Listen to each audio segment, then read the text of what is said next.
What's going on, everyone? So, Jamal Crawford, many of you are probably very familiar with him.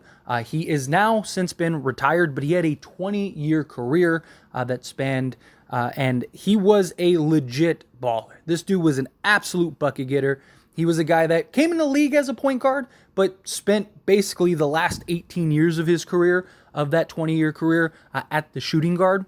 Jay Crossover, a guy that sixth man, guy that could be an immediate spark. Many teams wanted him off the bench. Many people still think he could probably play in the league because we've seen him in runs and stuff, and he just still looks great. Looks like a guy that could still get buckets. But nonetheless, he's a guy that was very well respected amongst the league, had a long career, played against some of the greatest shooting guards ever. I mean, he was in the NBA when Michael Jordan was still in the league, Kobe Bryant, James Harden, Dwayne Wade, like all of these elite guys he has seen, he has played against, and he has been able to build an opinion, and of course it's his opinion, on what he sees from the shooting guards in today's league and where he ranks them as far as where they are in the league. And he recently did some little live stream in which he ranked the top 10 shooting guards in the NBA. Of course, again, it's his opinion, but again, he's not some guy that just rode the pine, that sat out the end of the bench, that never played. This is a guy that was a real player in the NBA, a real bucket getter, and a real legit shooting guard for 20 years. Basically, his entire career, he was a guy. And in his little breakdown of the top 10 players, he ranked Austin Reaves as number 10. And of course, some people were all like, how is he top 10?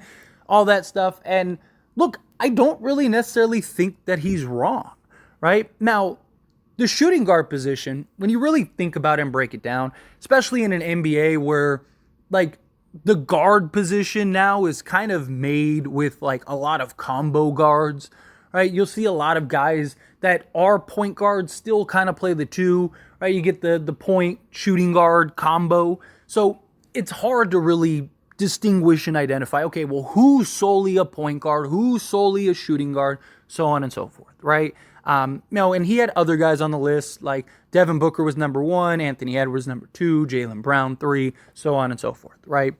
But when you really look at just kind of the landscape as far as the NBA and who are the shooting guards, it's not this like ridiculous pool, right? Like, who can you undoubtedly say is a guaranteed better shooting guard than Austin Reaves at the 10 spot? There's not really many. And I get a lot of it is some of the hype and stuff, but Jamal Crawford gave his explanation, and he talked about how, this is a guy that proved himself in this last playoff run, a team that went to the Western Conference Finals, and Austin Reaves was a huge part of that and was the guy closing down the stretch. He was the guy hitting the big shots. And like he said, not shots that like, there's 10 minutes left in the fourth quarter and he hit a big three. Like, no, it was, if he misses that shot, the Lakers lose those games. And he's right. Now, obviously, Austin Reaves, he doesn't have the longevity that some of the players have, right? Like even a guy like Desmond Baines, right? He's a guy that's been in the league the last few years and has actually been, the starting shooting guard. He's kind of, built the name and a reputation. But Austin Reaves is still very likely. What he did in a year, many shooting guards haven't done yet that are considered good to great shooting guards. And Austin Reaves has been him and been that guy. And in every single setting that this man has played in, he has stood out head and shoulders.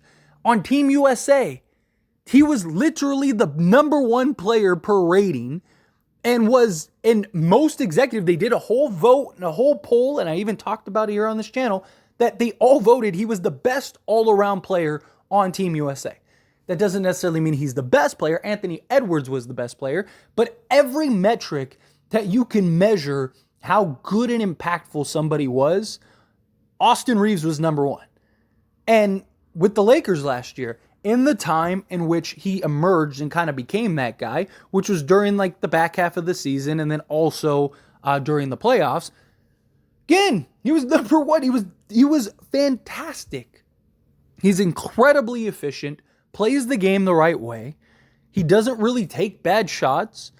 That's why his percentage is great. This guy was almost a 50, 40, 90 guy. In like the Denver series, he was like almost like a 60, 50, like 90 guy, something crazy like that. And that he was literally, arguably, the best player in that Denver series. He was the most consistent by far. But he's a guy that is very likely going to continue to take those steps, right? There are real questions of like, how much of it was just the emergence and therefore lack of tape, lack of just defensive schemes to kind of like try to slow him down. You know, he's not on the whiteboard. He's not being circled. He's not being targeted, right? Teams are kind of like, okay, we need to worry about Anthony Davis and LeBron James. And Paul George has even talked about this, right? Paul George did a podcast where he talked about how the NBA and the game of basketball, it's easy to go get 20 when you're just kind of an afterthought. But once teams actually hone in on you defensively, then all of a sudden everything changes, right? And I'm sure to an extent, teams are still going to kind of target him and hone in on him. But he's on a roster that it's going to be very difficult to do that for any team, right? That they're not just going to be able to throw their best defensive player at Austin Reaves because you have LeBron James. You have Anthony Davis. D'Angelo Russell could go off. Christian Wood can go off. Rui Hachimura can go off, right? So Austin Reaves is very likely going to continue to thrive and shine. And he plays so well off of LeBron James and Anthony Davis and D'Angelo Russell and all these guys that he's still going to be very effective. And he wants more of an opportunity. The Lakers want to give him more of an opportunity. I do believe he will. I do believe that the Lakers will put him in the best position, and he will be one of the higher usage players this year for the Lakers. And I do think he'll have opportunity at the point guard, and I think he'll have opportunity at the shooting guard, and he'll very likely be the closer this year for the Lakers. But there is the question marks, right? Because to be fair, Team USA, they're not going up against the most elite defensive talents that there are, right? Especially by NBA standards. But how many teams have 3, 4, 5 elite defensive guys on their roster? Not very many. Most teams have like that one just elite defensive guy. Some teams, if you're lucky, have like 2 that can guard perimeter players, right? You look at a team like, Minnesota, right? Like Anthony Edwards, he's a defensive dog, right? And they have like Rudy Gobert, and he's a guy that's great defense, but you're not putting him on Austin Reaves. They have McDaniels, but he's hurt right now, and who knows if he even plays this season. So I know somebody's going to be like, well, what about him? But who knows if he even plays this season. But my point is that like there are teams that have like multiple good defenders, but one of them is usually like a big man, and then the other one is like a perimeter wing, and then they do have like other good defensive guys.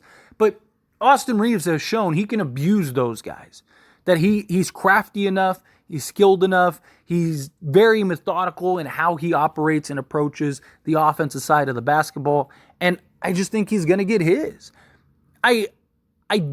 Is there an argument for other guys at 10th over Reaves?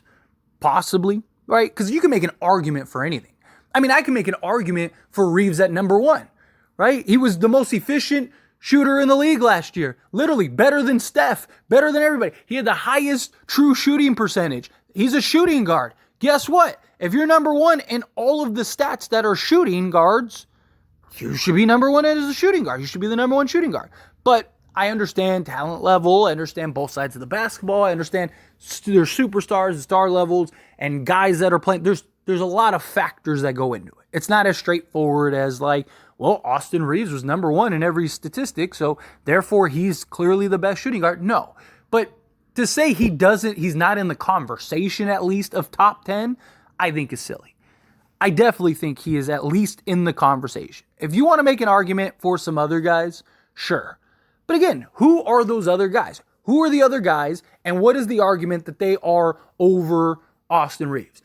Because if it's something silly like, oh, well, they're more athletic or what, like that athleticism has nothing to do with overall talent. There are plenty of ridiculous athletic feats. There are guys sitting on the end of the bench that never play a game that are probably some of the most athletic guys ever. We've seen guys win the slam dunk contest that have basically gotten an average of 5 minutes per game for their careers. Like, it's not athleticism, skill set. Like, there's a lot that goes into it. Austin Reaves, yes, he's not the most athletic, he's not the quickest, but neither is James Harden. And look, I'm not saying he's to the level of James Harden, but I'm using the point of, like, James Harden was able to hone his craft, maximize the tools and the gifts that he does have, and then turn that into him being one of the greatest shooting guards we've ever seen. Austin Reaves has tools, he has the craft that he needs to continue to work on and hone and just be that guy.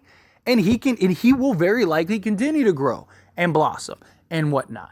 You know, it's also not just about stats and things like that. There's a lot, again, just like you can't make the argument solely on statistics for Austin Reaves to be the number one guy. You can't use stats solely to have him be the 10th guy or whatever, right? It's about opportunity. It's about role. It's about fit. It's about where is he ranked on the team, right? Even a guy like, a Desmond Baines or something like that, right? Like, what does he look like alongside a LeBron James and Anthony Davis? He's going to be the third guy. Even a guy like Anthony Edwards. Let's say you swap Austin Reaves with Anthony Edwards. Is Anthony Edwards ranked second behind LeBron James and Anthony Davis? No, he would be the third option. He's not going to be averaging, what is he average? Like 28 a game or 26 a game or something like that, right? He's probably not doing that, right? Like Bradley Beal and Devin Booker were on that list. Here's a better example. So Bradley Beal and Devin Booker were on that list. Bradley Beal is now the third option. Bradley Beal was like ranked, I believe, 7th on that list, or 6th on that list. I think Klay Thompson was 7th. But so Bradley Beal was like 6th on that list, whatever he was, right? You think he's going to be a top 10 shooting guard this year, when very likely, based on the reports, he's playing the point guard position this year. And secondly, he's playing alongside Kevin Durant and Devin Booker. He's not going to get the opportunity. He's not going to have the role. He's not going to have the things to have him and allow him to be successful. He's not going to be averaging 25 a game or 23 and a half points per game or anything like that. It's probably going to be around like 15 to 18 points per game, right? And so it's the same thing with Austin Reaves. Like if Austin Reaves was the number one guy, what does that look like? And you can make that argument for both sides. What does it look like with him successfully, right? Is he a 25, 5-5 guy? Is he a 35-5 guy? Right? If he's getting, because he is super efficient, what if he's getting 20 shot attempts per game, right? And he's shooting 50% from the field, right? Well, and then he's probably getting close to that.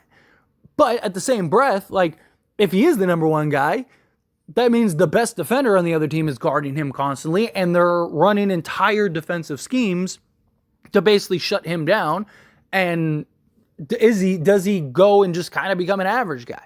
Right? You can make the argument either way. That's something we won't know until, LeBron retires or whatever, right? But we've seen him in the spot as a number one guy, and he's gone off for 25 to 30, right? And that is with those guys. So everything that we have seen so far from Austin Reaves tells you he's a top 10 guy.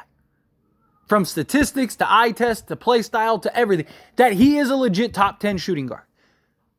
And so I fully support Jamal Crawford's opinion on that. Those are my thoughts and opinions. And as always, this is a discussion, so I pass the question on to you. Let me know yours down in the comments below. Do you agree with me? Disagree with me? Somewhere in between. However you feel, whatever thoughts are, I'd love to hear it. Let me know.